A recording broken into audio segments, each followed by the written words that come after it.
Hello how are you guys doing today, welcome back to the channel. तो आप लोग हमेशा मुझे बोलते रहते हैं संदीप माहेश्वरी की कोई वीडियो देखो। भाई संदीप माहेश्वरी बहुत टैलेंटेड आदमी है, बहुत टाइट बातें करता है।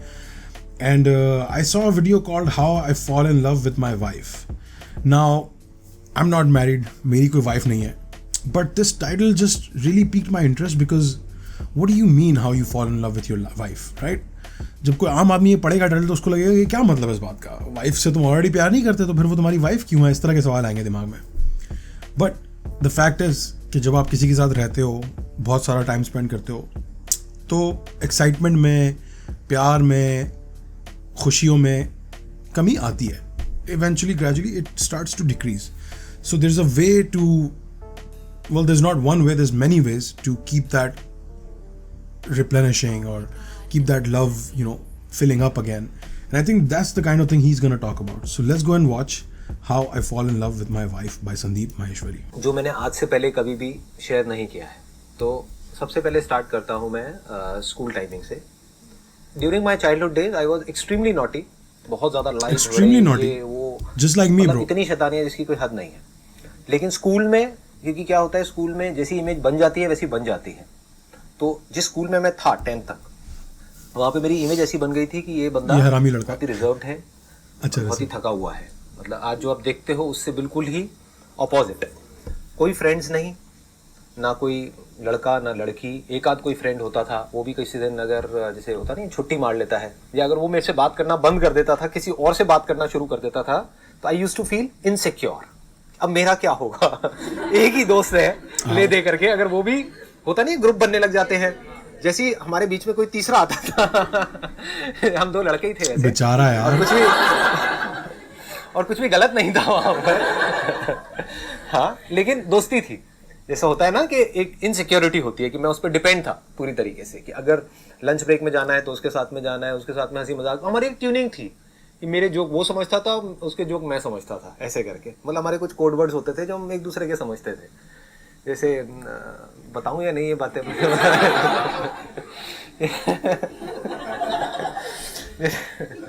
बहुत शर्मा रहे हो भाई, बता दो। हाँ, तो इतना शर्माओगे तो हमेशा होने लग जाएगा। छोरा जैसे हमारा एक कोड वर्ड था वो देखेगा दोस्तों हंसेगा। जैसे कोई, मतलब जैसे कोई लड़की हमको अच्छी लगती थी, बात तो होती नहीं थी ना उसकी ना मेरी, मतलब हम दोनों ही थके हुए से थे, बिल्कुल ही अलग अलग रहते थे साथ साथ में। तो ऐसी कोई निकलती थी तो चुपचाप मुंह नीचे कर लेते थे और एक दूसरे को बोलते थे, ओए नाग, ओए। कोड था नाग। नाग बोलते थे, क्यों क्या पता नहीं। एनी हाउ, अगर कभी जैसे उसने बिना बताए छुट्टी कर ली तो मैं इतना इनसिक्योर हो जाता था कि अकेले जा करके छुप के, हमारे स्कूल में पीछे एक जगह होती थी यार बेचारा, वहाँ पर जा करके बैठ के अकेले में लंच करता था। क्योंकि अगर सबके पास में आता था तो लोग बोलते थे यार क्यों चेप हो रहा है, जैसे सबके अपने अपने ग्रुप बने होते हैं हो रहा है। तो ऐसा लगता था मेरे को खुद को ही कि मैं जबरदस्ती क्यों चेप हो रहा हूँ उनके पास पे जाकर। Like I felt this feeling. I'm sure every kid in school has felt it.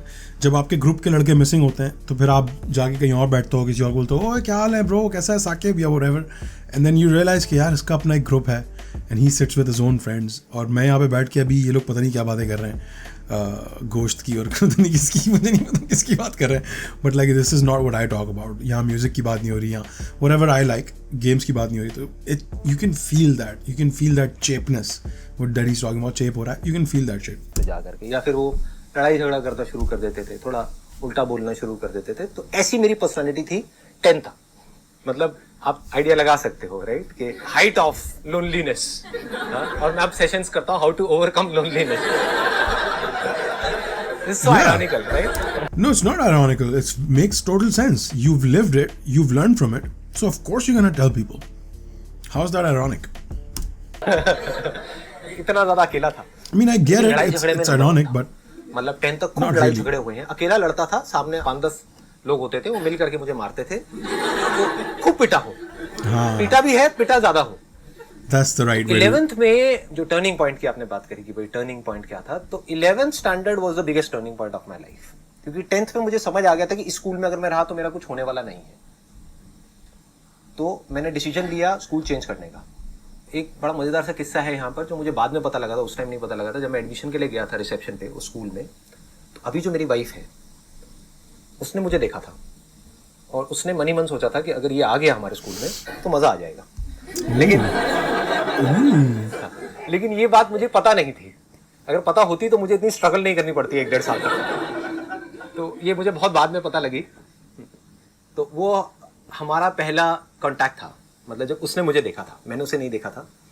फिर जब मैं स्कूल में गया और मेरा पहला दिन था, तब जब मैंने भी उसे देखा तो मेरे भी अंदर से कुछ ऐसी ही फीलिंग हुई, काश के व्हाटएवर। लेकिन फिर मैंने कहा नहीं, मेरी औकात से बहुत ऊपर है तो क्योंकि मेरी जो सेल्फ एस्टीम थी वो बहुत ही लो थी। मतलब मैं खुद को इतना गया गुजरा समझता था, इतना बेवकूफ़ समझता था जिसकी कोई हद नहीं है। कि मेरी जो पॉजिटिव क्वालिटीज़ भी थी कुछ ना कुछ, सब में पॉजिटिव नेगेटिव होता है ना, वो भी मुझे नेगेटिव लगती थी। कि मेरे बाल अभी तो थोड़े ब्लैक से दिख रहे हैं आपको, उस टाइम पे काफ़ी ब्राउन होते थे और बड़े से ऐसे फ्लिक निकलता था ये करके, ये ऐसे वो बड़े बड़े बाल चलते थे व्हाटएवर। तो वो भी मुझे बड़ा अजीब सा लगता था। मैं जेन्युइनली अंदर से सोचता था, जैसे स्कूल की लाइन होती थी ना वहाँ पहले वाले स्कूल में 10th तक, कि भाई मेरे बाल ब्राउन क्यों हैं, शायद इसीलिए मेरे से कोई बात नहीं करता है कि सबके ब्लैक है, मेरे ब्राउन। बेचारा यार, मैं इतना फेयर क्यों हूँ? मैं बहुत ज़्यादा फेयर था, अभी भी हूँ, लेकिन आप लगा सकते हो तो और भी ज़्यादा था, कितना ज़्यादा होगा। मैं सोचता तो मैं इतना फेयर क्यों हूँ, काला क्यों नहीं हूँ? तो मैं बड़ी कोशिश करता था काला होने की, लेकिन हो नहीं पाता था। That is bullshit bro. Like मैं बचपन में बहुत गोरा था, ठीक है, और मैं बहुत बाहर जाता था और मेरे घर वाले हमेशा ही बोलते रहते थे बाहर नहीं जा, धूप में मत खेल, काला हो जाएगा, धूप में मत खेल, काला हो जाएगा। और आई अंडरस्टैंड, मैं ये समझता हूँ as a kid you do feel like that. You feel like कि क्या मुझे क्यों होना है गोरा, क्या कर लूँगा मैं गोरा होके, क्या उखाड़ लूँगा मैं दुनिया में। What we don't realize as kids is adults बहुत वैल्यू देते हैं इस चीज़ को। साले एडल्ट्स हैं जो ये क्रिएट करते हैं सारा कि गोरा काला अच्छा बुरा होता है। बच्चों को परवाह नहीं होती है। When I was a kid I didn't give a shit. और अब जब मैं बड़ा हो गया हूँ तो मैं सोचता हूँ इस बारे में कि यार देखो गोरों को कितने एडवांटेजेस है ज़िंदगी में, काले लोगों को इतने एडवांटेजेस नहीं है ज़िंदगी में। दुनिया में कहीं भी गोरा कहीं जाके खड़ा हो जाता है, गोरा ज़ात में नहीं, कास्ट में नहीं, गोरा just skin colour, just fair skin, they get better treated somehow, they just get looked on in a better way. It's just a fact of life, of society, and it's fucked up. So I can relate to what he's saying कि यार मुझे नहीं होना है गोरा, मुझे काला होना है, मुझे बाकियों जैसा होना है। बहुत बहुत रिलेटेबल बात करती वो ने। पता नहीं क्या डिफेक्ट था स्किन के अंदर या व्हाटएवर। तो आप समझ रहे हो ना मैं क्या कह रहा हूँ, कि मेरी जो पॉजिटिव क्वालिटीज भी थी वो भी मुझे नेगेटिव लगती थी, इतनी सेल्फ एस्टीम मेरी लो थी। तो मेरे माइंड में यही आया, मैंने कहा यहाँ तो कुछ होने वाला है। Just a side note, I don't think he means it like that either. Being Gora is not a positive. It's not a positive. Although हमारी सोसाइटी उसको पॉजिटिवली ट्रीट करती है, पर उसमें इनहेरेंटली कुछ पॉजिटिव नहीं है। अगर आपकी स्किन वाइट है तो there is no positive about that, there is nothing good happened. So आपकी स्किन वाइट हो गई, ऐसा कोई लेना देना नहीं है। छाई का सफेदी से कोई लेना देना नहीं है, कोई लेना देना नहीं है। But somehow or the other we became friends. 11th में 5-6 महीने तक हम फ्रेंड्स रहे थे। उसको भी मेरे ऊपर इतना ट्रस्ट था कि मैंने उसको बोला कि हाँ भाई चल बंक मारेगा स्कूल से, तो उसने कह दिया हाँ ठीक है बंक मारते हैं। तो पहली बार क्या हुआ था कि बंक मारने के लिए मुझे लगा वो नहीं आएगी, बट वो आ गई बंक मार के स्कूल से। मैं स्कूल पहुंच गया। उस गली का नाम आज भी हमने रखा हुआ है 7 से 7:30 वाली गली। सुबह 7 से 7:30 बजे तक वो वहां पर अकेली बेचारी भटकती रही, फिर वो अपने घर चली गई। तो मतलब इतना अजीब सा एक सिचुएशन हुआ था, क्योंकि मेरे को विश्वास नहीं था, वी वर जस्ट फ्रेंड्स। तो मुझे नहीं लग रहा था कि वो आ जाएगी, लेकिन जब मुझे पता लगा तो मैंने कहा भैया ये तो मजे आ गए और क्या चलेगा। हाँ। फिर हमने इकट्ठे स्कूल से बंक मारने शुरू करे थे। अब ये मैं बता तो रहा हूँ आप लोगों को, लेकिन ये अब वैसे स्कूल से तो आप लोग निकल चुके हो। हाँ, तो जो स्कूल में है उन बच्चों को मैं कहना चाहूँगा ऐसा कुछ मत करिए प्लीज। हाँ, तो मेरा 11th तो ऐसे ही निकला। You did it. Why would you tell kids to not do it? That makes no sense to me. अगर आप थॉट को, इंडिपेंडेंट थॉट को इतनी वैल्यू देते हो तो उसको प्रीच भी करो ना साथ में, राइट? मैं कहता हूँ भाई मैंने बंक्स किए हैं स्कूल में, ठीक है, मैं तो इतने बुरे बुरे बंक्स किए जो मुझे नहीं करने चाहिए थे। दोपहर की तपती कराची की धूप में जाके ऊपर पानी की टंकी पे जाके बैठ गए for 7-8 hours just because we don't want to go to school. वहाँ बैठ के बचौदियाँ कर रहे हैं। The worst fucking thing ever. What are you doing? क्या कर रहे हो तुम? धूप में बैठे हो तुम यार, कोई ऊपर शैडो नहीं है आपके ऊपर, कोई शेल्टर नहीं है आपके, right? So but I would still recommend if you have the opportunity to safely bunk school, do it. It is one of the best experiences in life. You will grow up by 2 years. उस दिन जिस दिन तुम bunk करोगे ना, उसी दिन तुम बड़े हो जाओगे अंदर ही अंदर। थोड़ा सा कॉन्फिडेंस आ जाएगा लाइफ जीने का, थोड़ा समझ में आ जाएगा कि मैं चीज़ें कर सकता हूँ जो मुझे करनी है, किसी की परमिशन की ज़रूरत नहीं है मुझे हर वक्त, not all the time. So please do. If you're in a school, if you're going to class 8, 7, 6, not lower than 6. 6, 7, 8, 9, 10. Do those things. रोजाना नहीं करो. Focus on your studies. Obviously बहुत ज़रूरी है पढ़ाई. आपका कैरेक्टर बनाती है, आपकी नॉलेज बढ़ाती है, आप कूल लगते हो लोगों के सामने. जब आप बड़े होते हो आपके पास बोलने को चीज़ें होती हैं. सो एजुकेशन बहुत ज़रूरी है. But also do these things. Bunk करो, टीचर्स को प्रैंक करो, दूसरे स्टूडेंट्स को प्रैंक करो, बुली हो. Do all those things. Live life, experience those things. 12th standard में क्या हुआ कि मेरे अंदर से एक पढ़ने का मेरे अंदर एक कीड़ा आ गया. मैंने बताया भी था अपने एक सेशन में, पावर ऑफ फोकस वाले सेशन में क्या हुआ था. अपने फ्रेंड के साथ में सिगरेट बहुत पीता था, तो सुट्टा मार रहा था और ये वो बातें हुई और ऐसे करके तो अंदर से आ गया कि नहीं यार मेरे को पढ़ना है. तो उस टाइम पे फिर 12th में मैंने पूरा अपना फोकस डाल दिया पढ़ाई के ऊपर. और उसकी वजह से मेरा और इसका रिलेशन थोड़ा थोड़ा खराब होने लग गया, क्योंकि ये कहती कि अच्छा पढ़ाई ठीक है पढ़ दो, लेकिन ये थोड़ी कि मुझे बिल्कुल ही तुमने छोड़ दिया. तो मेरा ये था कि नहीं मुझे पढ़ना है. वहाँ पर भी कुछ बड़ा मजेदार हुआ कि ये इतना नहीं पढ़ती थी, ये अपना चिल्ड आउट रहती थी अपना लाइफ में. ठीक है, मेरे को भी कहती थी कि नहीं तुम आराम से लो ना, इतना सीरियस क्यों हो रहे हो. और मैंने बहुत सीरियस होकर के डेली पता नहीं कितने कितने घंटे पढ़ाई करी. और 12th में मेरे आए 85%. और हमारे स्कूल में टॉप किया इसने.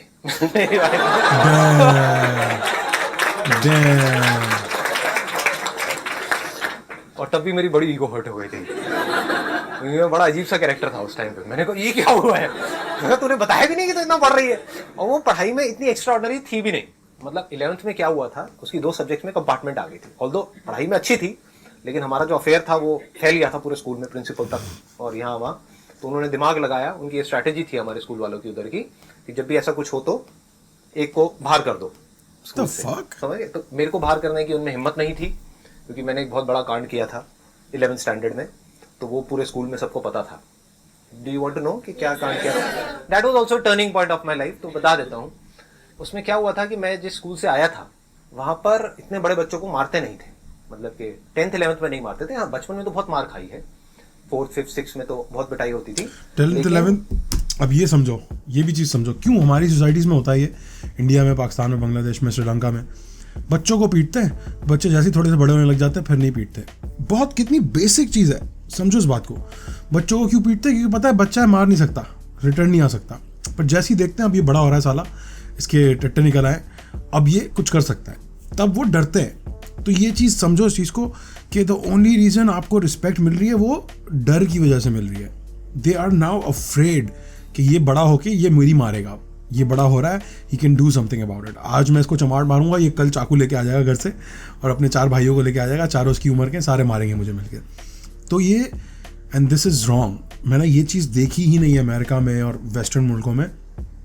पहले दिन से बच्चे को वही रिस्पेक्ट मिलती है जो एक अडल्ट को मिलती है. अगर बच्चा कुछ बोल रहा है ना, उसको ऐसे नहीं बोलता है चल पैच हट साइड पे हट. उसकी बात को सुनते हैं, उसकी बात को सुन के एक्नॉलेज करते हैं और उसको बताते हैं कि आपने सही बोला या गलत बोला.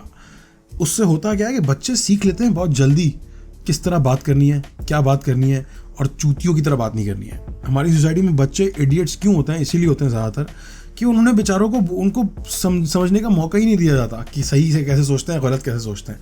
बस जो बता दिया वो याद कर लो, ये रट लो, यही समझ लो, यही तुम्हारी लाइफ है, यही तुम्हारा सोसाइटी का तरीका है जीने का. तो obviously there can come out as idiots because हमारे एडल्ट्स इडियट्स हैं. तो दिस इज़ वेरी गुड जो उसने बोला ना अभी. इसमें समझने की कोशिश करो ये कि बच्चों को इज्जत कब मिलती है? जब वो 11th 12th स्टैंडर्ड में पहुंच जाते हैं, जब वो बड़े होने लग जाते हैं, टीनेजर्स वाले लेवल पे आ जाते हैं कि now they can actually do something about getting bullied. अगर कोई टीचर उनको चमाट मारता है इस क्लास में, वो कल आके उसी टीचर को दोबारा घुमा के चमाट मारता है कि मैं जो तेरी हिम्मत कैसे हुई मुझे हाथ लगाने की, right. But when you in class 5 no teacher cares. सबको पता है बच्चा है, इसके माँ बाप भी आएंगे तो मैं बोल दूंगी कि नहीं ये झूठ बोल रहा है. माँ बाप भी मान लेंगे, टीचर की मान लेंगे, बच्चे को बोलेंगे आज भी बोल रहा है. So that's fucked up society हमारी इस मामले में. 10th 11th 12th में मैंने वहाँ पर नहीं देखा था उस स्कूल में किसी को मारते हुए, लेकिन यहाँ पर नॉर्मल था. आप 11th में हो, 12th में हो, पिटाई होगी तो होगी, रोज होनी ही होगी. टीचर्स नहीं पिटते थे फिर. मतलब ऐसा स्कूल था. इतनी ज्यादा यहाँ पे दहशत फैलाई हुई थी कुछ लोगों ने. उसमें से एक पीटी सर थे जो ये टिपिकल जो होते हैं. तो अब क्या हुआ कि मेरे को आदत थी नहीं मार खाने की, क्योंकि बाहर भी मैंने बताया कि मेरे लड़ाई झगड़े बड़ी जल्दी हो जाते थे. जरा सा भी कुछ होता था तो मार पिटाई ये वो शुरू हो जाता था 1 मिनट के अंदर. तो यहाँ पे क्या हुआ, इनको पता नहीं था, इनको सर को. तो इनके अभी अंदर कहीं ना कहीं से आया होगा कि यार लड़का नया आया है, चलो इसको ठीक करते हैं, अपने सांचे में ढालते हैं इसको. हाँ, इनको पता नहीं था कि मैं ढलने वाले में से नहीं हूँ. तो अब क्या हुआ कि इन्होंने लाइन में सबको खड़ा किया. उनके हाथ में एक डंडा रहता, अच्छा लकड़ी का मोटा सा डंडा. तो वो एक एक करके सबको मारते हुए आ रहे. जैसे हाथ आगे करो, जहालत, हाथ आगे जहालत। करो, मेरे पास तक पहुंचे, I was the 4th number. मैंने कहा सर मारना मत प्लीज, बात कर लो जो करनी है, मारना मत। मार वार खाने की मेरी आदत नहीं है, मतलब बचपन में बहुत पिटाई हुई है तो मेरे अंदर मैं बहुत भरा हुआ हूँ, अगर आपने मारा तो कुछ भी हो सकता है whatever। तो उन्होंने कहा अच्छा तू धमकी दे रहा है मेरे को, तो उन्होंने लिया, बाकी सबके तो यहाँ मार रहे थे, मेरे डंडा लेकर के पीछे या पैर के पीछे कार्ब्स के ऊपर खींच करके मारा, मतलब वो सूज गया था करीब 10-15 दिन तक के लिए, तो अच्छे तरीके से मैं वहीं पे गिर गया, मतलब इतनी तेज पड़ा था, मैं वहीं गिर गया। फिर मैं खड़ा हुआ, तो फिल्म में देखी थी खड़ा हुआ, मैं कहा सर मारा क्यों आपने? मैंने कहा था ना मत मारना, मारा क्यों? तो उस बंदे को पता नहीं था कि ये बंदा मतलब इस हद तक चला जाएगा। उन्होंने कहा अच्छा तू धमकी दे रहा है मेरे को? उन्होंने खींच के थप्पड़ मारा अच्छे तरीके से घुमा के, और फिर जैसे होता है ना कुछ देर के लिए तो तारे नजर आ रहे थे दिल में, एकदम से कुछ समझ नहीं आया क्या हुआ है, लेकिन फिर जैसे ही थप्पड़ पड़ा मैंने कहा नहीं ये ज्यादा हो गया है, मतलब जब थप्पड़ पड़ा तो फिर मैंने अपनी टाई ढीली करी, मैंने कहा मार तू पे आ गया था, मैंने कहा ये तो ज्यादा ही हो गया, मतलब एक मारा 2 मारा, मतलब ये क्या बदतमीजी हो रही है। मैंने कहा मार आज कितना मारता है, टाई ढीली करी, शर्ट बाहर निकाली, शर्ट कैसे करके हल्के से बटन फाड़ दे, मार।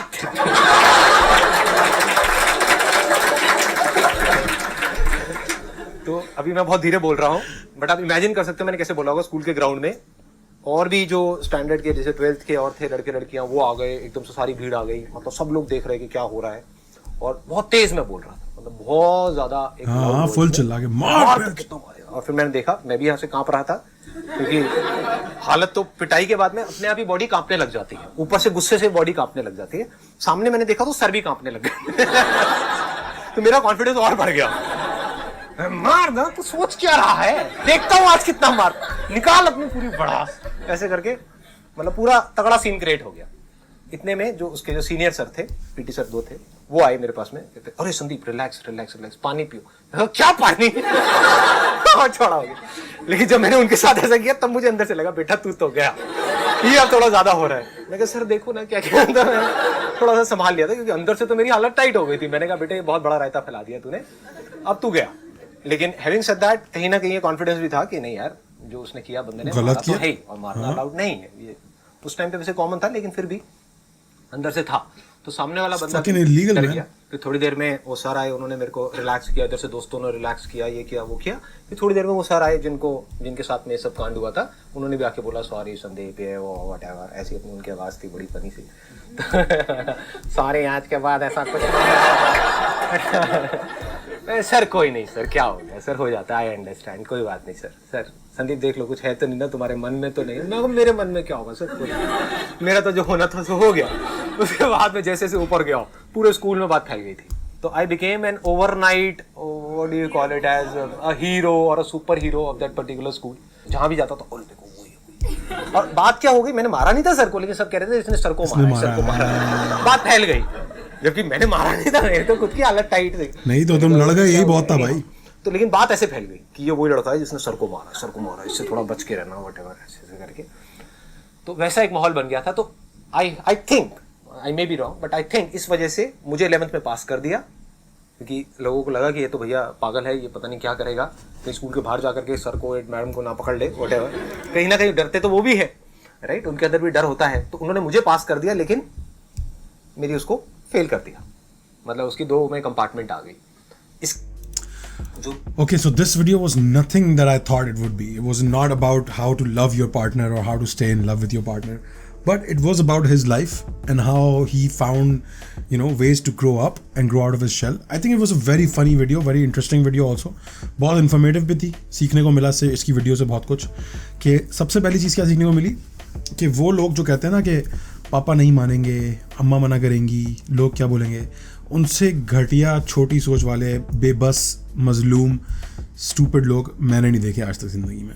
इफ़ यू आर अफ्रेड कि कोई और क्या बोलने वाला है तुम्हारे एक्शंस के बारे में, तुमसे बड़ा जाहिल इंसान मैंने नहीं देखा आज तक, तुमसे बड़ा फट्टू नहीं देखा मैंने आज तक। You are a coward is what you are. Now there are people जिनके माँ बाप बहुत ही कोई एक्स्ट्रा हिटलर लेवल के लोग हैं, जो आपको मारते भी होंगे, आपको सजाएं भी देते होंगे अपनी मर्ज़ी की चीज़ करने के लिए। उन लोगों के लिए मेरी एडवाइस ये है कि टेक सम टाइम, राइट, आज से शुरू करो, अगले 2 साल में तुम निकल सकते हो वहाँ से। Just save some money, right, थोड़े से पैसे बनाओ, थोड़े से दोस्त बनाओ, और अगले 2 साल में निकलो उस झंझट से, कटाओ। माँ हो, बाप हो, जो भी हो, अगर वो टॉक्सिक हैं, कोई हक नहीं बनता उनका कि वो तुम्हारे साथ रहें आगे जाके। तुम्हारा फर्ज बनता है कि तुम उनको कटाओ, निकलो, अपनी लाइफ जियो टेंशन फ्री, नो मोर बुलशिट। और अगर वो नहीं सुधरते तो उनको अपनी लाइफ जीने दो on their own, don't go back to them, make your own thing. इस दुनिया में हर कोई अपनी चीज़ बना सकता है, आपको ज़रूरी नहीं है कि आप अपने बाप के घर पे ही रहो ज़िंदगी भर। कोशिश करो, टाइम दो अपने आप को, 2 साल जुल्म सह लो अपने माँ बाप के घर पे, अगर वो आप बुरे लोग हैं, 2 साल 1 साल 2 साल रह लो, पैसे जमा करो, अपनी बेस बनाओ। और जब इतने पैसे हो जाएं कि तुम निकल सकते हो उस घर से, अगले 2 महीने किसी तुम्हें टेंशन नहीं होगी, get out, leave, simple. And for bullies, do what he did. क्या किया इसने? खड़ा हुआ, शर्ट खोली, बोला मारना और मारना, कितना मारेगा। ही टर्न्ड वायलेंट। इसने खुद उस पर अटैक नहीं किया, पर इसने दिखाया कि मैं अटैक करने के भी काबिल हूँ। Let's do it, you want go, let's go, you know, तुझे आज मारना है ना, मुझे मार, देखता हूँ मैं कितना मारता है। This is all it takes to grow up. थोड़ा सा गुस्सा दिखाना, थोड़ा सा भरम दिखाना। सो या, everybody that struggles with other people in life, अपने मसले नहीं, देखो अपने डीमंस कम होते हैं कि हमारे, यार, कि हम दूसरों को भी डीमन बनने दें अपनी ज़िंदगी में। मेरे अपने दिमाग में मसले कम है मेरे, कि मुझे इससे इनसिक्योरिटी है, ये टेंशन है, वो टेंशन है, इसके बारे में सोचता हूँ, ये नहीं करना, ऐसे करना है, ऐसे नहीं जीना है, ऐसे उठना है, ऐसे सोना है। ये सब अपने मसले कम है जो हम दूसरों को आके अपने मसला बनने देंगे। तो ये चीज़ समझो, कोई और अगर ज़िंदगी में तुम्हारी थोड़ी सी भी मुश्किल पैदा कर रहा है तो उसकी माँ बहन एक कर दो जाके, या तो उस पर चिल्लाना शुरू कर दो या उसको मारो, जो करना है करो। Get out of their, get them out of your life, simple. Good video, informative video, I enjoyed watching it. Sandeep Maheshwari is actually a very good speaker and he tells his stories very finely tailored, like बहुत अच्छे तरीके से समझाता है। अपनी life stories को सुनाने की टेक्निक बहुत अच्छी है इसकी, बोर नहीं करती हैं आपको, आप इंटरेस्टेड रहते हो, you don't get distracted. He's a fun storyteller. Yeah. Like the video, let me know if you guys enjoyed it. I'll see you guys tomorrow with another video. And if you have any questions about life, feel free to DM me on Instagram. I'll see you later. Shabba khair.